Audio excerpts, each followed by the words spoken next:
That it's not all about you seeing that, hey, I'm working, I'm having money. So you have a lot of patience. Yeah, so you have to be patient. No, don't focus only on the money that comes behind it.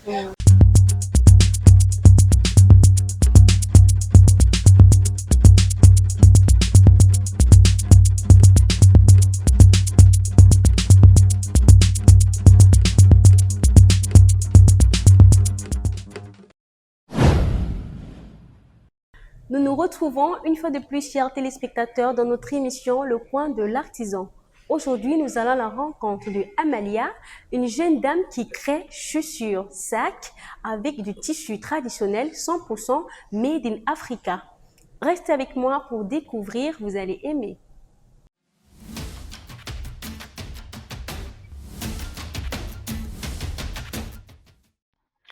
Bonjour Madame Amalia. Bonjour. Vous allez bien? Très bien, merci. D'accord. Pouvez-vous nous parler de votre parcours? Comment est née cette passion pour la mode et les accessoires africains? I can say it started 6 years ago. Ever since I was growing up, I've always have passion for fashion. Yeah. So I used to draw things with my hands, like to create. So when in school, when there's a ceremony, people always like to come for me for advice for fashion. So after my university, I had my accounting degree in accounting, professional degree in accounting. I had to stop everything to do to get into my passion. So in 2018, I started doing accessories with my hands and all the rest. So Et vous avez fait une formation pour ça? no, I didn't do any formation actually. I was using YouTube a lot to try to learn and to see how they're doing things. So it is experience that have came me to this level. Et pourquoi avez-vous choisi spécifiquement le tissu africain? It's to put value to our culture, our heritage that is being lost. Many people don't believe in transforming our own. So they always believe that you have to order things from abroad for it to be authentic. But like to make them know that with the common fabric that our mothers usually tie, that we usually use, we can also use it to produce something that's valuable. So that's D'accord. right. Et quels sont les retours des clients? Par exemple, sur vos sacs et chaussures made in Africa, quand vous donnez peut-être l'article du client, la commande du client, quel est le retour que le client fait? So far, we have had positive, let me say, feedbacks because we try our best to put quality out there to remove that mindset that what we make in Cameroon doesn't always last long. Most of the time when we say it's made in Cameroon, everybody is surprised. What do we really produce? Will we enter water? Is it going to be long? But we have proved them wrong that what we do here is also durable and very beautiful. So we also have perfect feedbacks from our customers. D'accord. Et parmi vos créations, y a-t-il une création qui vous tient particulièrement à cœur?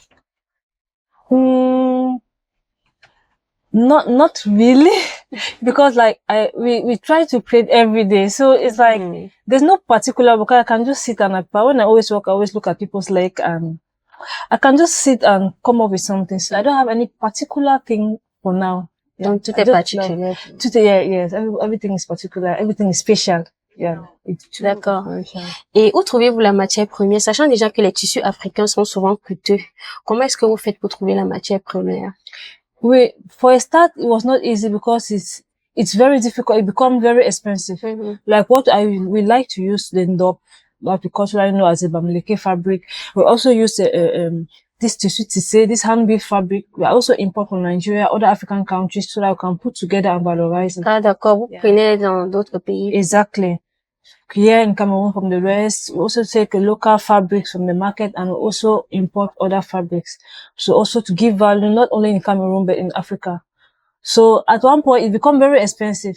But those who know the value will pay for it. Ok. Et d'accord, quand vous fabriquez une chaussure, comme nous allons le voir tout à l'heure, ça vous prend combien de temps? As you guys know, I can say it take me, let me say, but we pre-arrange everything.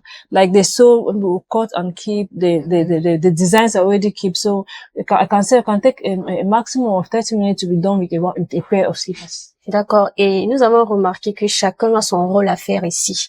Donc c'est une mini-entreprise, une entreprise où chacun pour fabriquer une chaussure, c'est une étape. Exactly, because when one person is doing all the job, it's very tiring. So we have tried to put things in place to make work easy. So if somebody is doing just the sole, the person does just the sole, another person do the sewing, and that's how it make works very easily and relaxed. So that people should not get too tired. But it doesn't mean that one person cannot do all the work. One person can do cutting, sewing, D'accord. but at times we will Juste pour... yes, to make work easy. Mm-hmm. Faciliter. Ok, d'accord. Vous avez souvent des difficultés à travailler. Par exemple, je vois que vous utilisez des objets un peu tranchants là. Ça vous arrive souvent de vous blesser? Yeah, of course. You know, they call it work accident. At times it can happen. Like one of my guys, the other day the needle had to enter the hand. So all those things, it can happen because we work with those objects. Yeah, but we cannot avoid it. But we are trying our best to be very cautious when we work. So that we can. D'accord. Et comment voyez-vous Afro-Héritage dans 5 ans?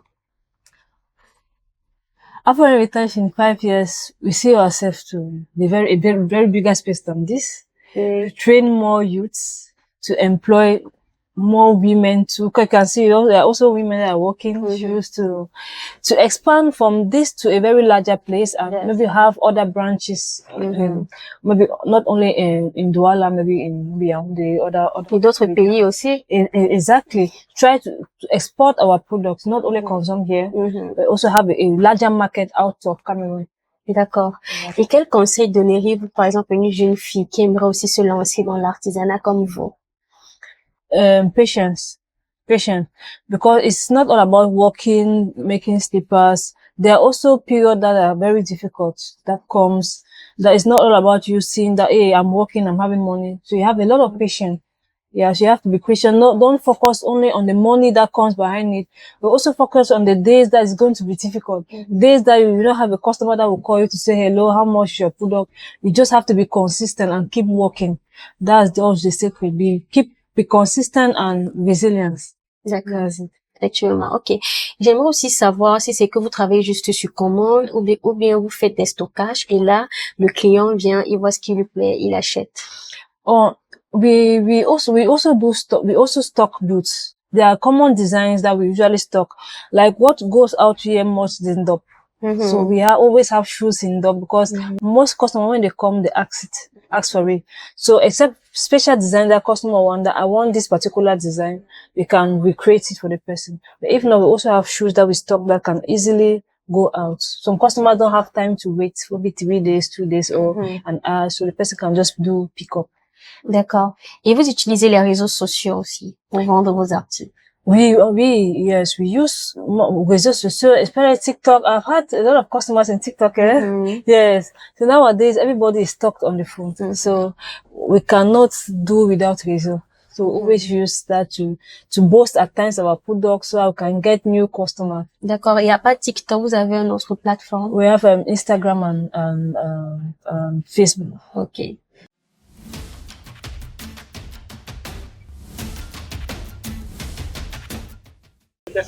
Nous allons maintenant plonger dans son univers à travers un reportage tourné dans son atelier. Regardez. Au détour des ateliers africains, certaines créatrices se démarquent par leur passion et leur originalité. C'est le cas d'Amalia, promotrice d'Afro-Héritage, qui sublime les tissus africains à travers des chaussures uniques. Le Ndop camerounais, les tissus du Nigeria et bien d'autres encore deviennent entre ses mains des matières précieuses pour donner vie à des modèles modernes. La fabrication d'une babouche suit une véritable chaîne de travail. D'abord, un artisan façonne la semelle, une étape indispensable qui assure solidité et confort. Ensuite, Amalia prend le relais pour assembler et donner son identité à la chaussure. Lorsque nous arrivons dans son atelier, le tissu était déjà préparé et fixé sur la partie supérieure de la babouche. Ce jour-là, nous assistons donc aux étapes suivantes: le collage de la semelle, les ajustements et les finitions. Des gestes précis, minutieux, qui témoignent d'un savoir-faire artisanal rigoureux. Peu à peu, la chaussure prend forme. et dévoile son caractère. La babouche, désormais habillée de tissu africain, reflète une identité culturelle forte et une créativité sans limite. Pour Amalia, chaque paire est bien plus qu'un simple accessoire. C'est une fierté, celle de porter du Made in Africa, d'affirmer une culture et de marcher avec l'héritage africain au pied. Avec Afro-héritage, le Ndop des étoffes nigériens et d'autres tissus traditionnels devient des ambassadeurs d'un artisanat qui se réinvente et se transmet pas à pas. Voilà un aperçu inspirant du quotidien de notre invité, mais au-delà de cette passion, il y a des difficultés que rencontrent les artisans tous les jours, donc parlons-en.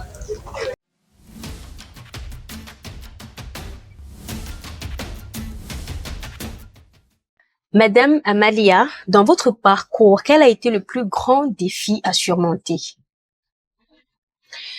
Let me say the most difficult thing is for me believing that I'll be here someday, I'll still exist. Because as a young entrepreneur, as a young starter, you have, there's a lot of difficulty, especially also financially, to meet up with your customers' demand.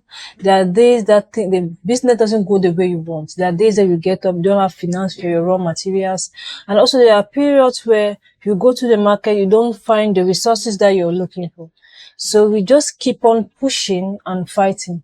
If not, one day you just get up and you can no more work because of the financial difficulties to be able to meet up. Because when I started, we can say just me alone. Before getting to this level, it has been God's grace, because it is a very difficult period, especially when you don't get up from somewhere you have financial support all of a sudden. You have to put everything together to be where you are. So it has been really enormous. D'accord. Et comment faites-vous face au manque de visibilité sur les réseaux sociaux? For that part, I've been trying our best to, at times we have to pay adverts, you have to put some cash to be able to get to touch to many other audience that can able to see you through your products and the rest. So the réseaux sociaux, that part, we have been trying our best to work with other specialists that can help us grow. D'accord. Que faudrait-il, selon vous, faire pour mieux valoriser les Made in Africa? What we want now is opportunity for other markets. If you can have opportunity, people can see our product from not only here in Cameroon, other African countries, that we can create that line where we can also have people that will sell our product out of the country. That is going to be a very perfect opportunity for us. D'accord. D'accord. Nous sommes arrivés à la fin de cette émission.